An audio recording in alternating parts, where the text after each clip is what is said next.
Yesus Kristus ada roh. Roh yang ada di dalam diri Yesus itu Roh Kudus. Roh Kudus itu siapa? Ciptaan Allah. Kita lihat nih.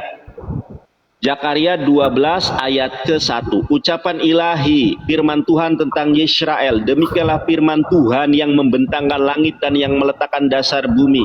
Dan yang menciptakan roh dalam diri manusia. Saya baca di dalam bahasa Ibraninya. Masya debar Adonai al Yisrael. Neum Adonai notes shamayim peyoshed aret. Peyosher. Ruah Adam bekirbo. Ada lagi ayatnya? Ada. Ini Zakaria. Kita lihat di dalam Mazmur. Kalau Roh Kudus itu ciptaan Allah. Mazmur 114. Mohon maaf, mudah-mudahan nggak lupa saya. Mazmur 104, sorry. Mazmur 104 ayat 30, Pak. Nah, ini sangat jelas nih. Apabila engkau mengirim rohmu, karena tidak terbatas sebagaimana Yohanes 3:34. Mereka tercipta dan engkau membaharui muka bumi. Dalam bahasa Ibraninya jelas ini. Tesalah ruahaha. Apabila engkau mengutus rohmu, yibareun. Yibareun itu dalam bahasa Ibraninya akar katanya bara, tercipta. Yibareun yud hades penai adama. Jadi baik menurut Islam maupun Yahudi, Roh Kudus itu adalah makhluk ciptaan Allah. Gak boleh disembah. Gak boleh dituhankan. Makanya Musa tidak pernah mengajarkan kepada Bani Israel ya ruaha kodes Eloheha. Gak pernah. Silakan Bapak tanggapi. Oke. Jadi apa yang ditampilkan Bang Nandar tadi tentang roh, di mana roh adalah roh ciptaan, itu bukan tentang Roh Kudus, Bang. Nah, itu kelirunya. Astagfirullah. Nah, ini giliran saya kan Bang Nandar toh? Iya, silakan boleh. Saya mute di punya saya nih. Apa yang ada di Alkitab juga, tidak kemana-mana. Nah, ada roh yang adalah ciptaan, yaitu roh yang di dalam saya Bang Nandar dan teman-teman semua. Nah, itu roh ciptaan, roh yang dari Tuhan, tetapi itu adalah nafas hidup dibilang orang. Dibilang Alkitab juga nafas hidup. Kehidupan. Nah, itu roh yang dari Tuhan adalah ciptaan, diberikan kepada setiap makhluk ciptaan. Itu yang diciptakan. Tetapi roh dalam Kejadian 1 ayat 2 itu Bang, dia nggak diciptakan. Dia memang sudah ada dari dulunya, dari kekekalan sebelum dunia ada, bersama dengan Bapa dan Firman. Jadi dia adalah Allah, tidak diciptakan. Nah, roh yang di dalam Kejadian 1 ayat 2 inilah yang dinyatakan bagi orang Israel dan kepada kami yang mau mengimaninya di dalam Yohanes pasal 5 ayat 43 itu, di mana dalam Yohanes 14 ayat 26 itu, di mana roh itu dinyatakan kepada kami jelas bahwa inilah dia yang di luar daripada ciptaan itu.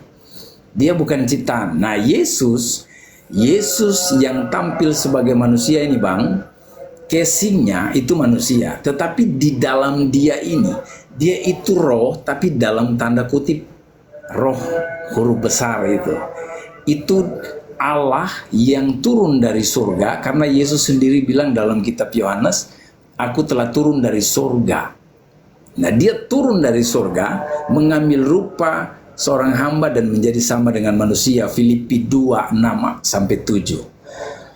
Jadi di dalam diri Yesus ini, rohnya itu bukan roh ciptaan sama dengan kita. Roh dalam manusia Kristus itu yang tampil di tengah-tengah orang Israel berbeda dengan kita Bang.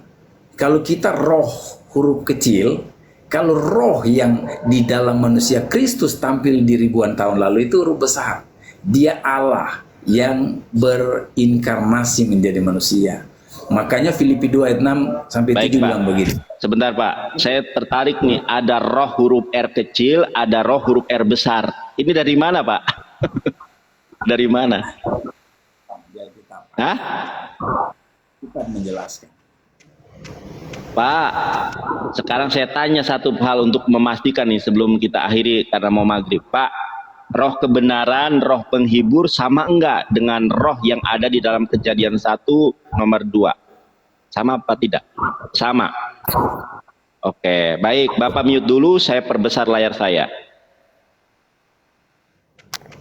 Kalau menurut saya, berdasarkan kajian Alkitab yang mendalam, antara roh di dalam Kejadian 1 ayat ke-1, ayat kedua, dengan roh yang di dalam Yohanes 16 ayat 13 itu berbeda, Pak. Saya tunjukkan saja. Saya nggak mau berbohong. Saya tunjukkan concordance-nya, ya, atau strong numbers. Sekarang agak ke Inggris-Inggrisan, strong numbers. Entil. Bapak lihat nih sebentar ya. Mana ruah Elohim. Pak, ternyata roh di dalam Kejadian 1 ayat kedua itu jenisnya feminim, perempuan dia. Makanya ada seorang pendeta namanya Luga Tambunan. Kejadian 1 ayat kedua, ya, and the spirit, kita lihat nih ada concordance-nya, perua. Kita lihat, klik di sini, ternyata dia ini adalah noun feminim. Jadi makanya Luga Tambunan mengatakan Roh Kudus itu adalah istri dari Yahweh. Kita buka sekarang Yohanes 16:13. Kita buka Yohanes 16:13, teman-teman ya. Ternyata roh kebenaran itu laki-laki, Pak, bukan perempuan. Di mana ayatnya? Saya tunjukkan. Yohanes 16 ayat 13. Nah, ini kan ayatnya, Pak. Ini nubuatan Yesus Kristus kepada Nabi Muhammad. Masih banyak hal yang harus ku sampaikan atau ku katakan kepadamu, tetapi sekarang kamu belum dapat menanggungnya. Tetapi apabila ia datang, yaitu roh kebenaran, ia akan memimpin kamu dalam seluruh kebenaran. Sebab ia tidak berkata-kata dari dirinya sendiri. Quran surat An-Najm ayat 1-3. Tetapi segala sesuatu yang didengarnya, itulah yang akan dikatakannya. Ia akan memberitakan hal-hal yang akan datang. Teman-teman, kalau kita baca ya di dalam ayat ke-13-nya sangat jelas nih. Ini bentuknya laki-laki, Pak. Abalhu asherhu ruaha Ahmad. Atau dalam bahasa Ibraninya itu Ahmed. Kalau dalam bahasa Inggrisnya Ahmad itu Ahmed. Dalam bahasa Inggrisnya Muhammad, Muhammad. Ini dalam bahasa Ibrani Abalhu asherhu ruaha Ahmad. Dan kita lihat teman-teman, kata ganti baik dalam bahasa Arab maupun dalam bahasa Ibrani, kata ganti laki-laki itu adalah huwa. Begitu juga dalam bahasa Ibrani, hu. Ternyata kata gantinya laki-laki, Pak, di sini. Berbeda. Kalau roh di dalam Kejadian 1 ayat kedua itu bentuknya feminim. Sedangkan Yohanes 16 nomor ke-13 bentuknya adalah maskulin karena merujuk kepada Nabi Muhammad. Nah, coba Anda secara kaidah bahasa, coba Pak Pendeta, mohon maaf, nanti tanyakan ke dosen STT-nya. Kalau kita lihat di dalam bahasa Ibraninya ini, Pak, ini sangat jelas nih. Saya bacakan secara utuh. Abalhu asherhu ruaha Ahmed keseyabo yadriks etchem el kalha Ahmed kilo yedaber me asmo. Nabi Muhammad itu tidak berkata-kata dari dirinya sendiri. Ella et asherhu somya yedaber. Dia hanya mengatakan atas apa yang dia dengar. Kemudian apa? Fe'et habaot yodi'a lahem. Dan dia akan memberitakan tentang akhir zaman kepada kalian.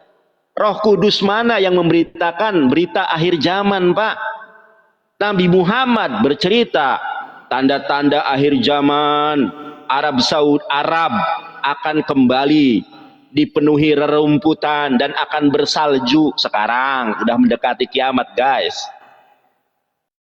Kemudian datangnya kiamat itu tidak akan terjadi sebelum singkatnya waktu.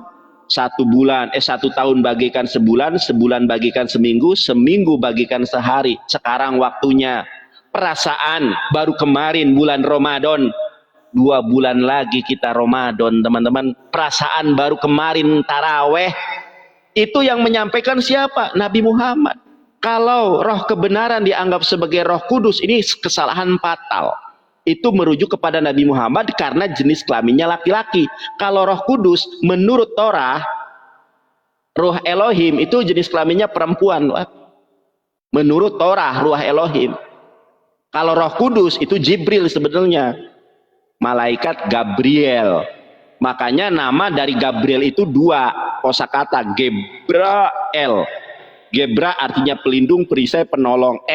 Eloah, pelindungnya Tuhan. Jadi teman-teman, silakan Bapak mau nanggapi lagi atau nanti kita pending nih. Nanti jam 8, Pak Pendeta.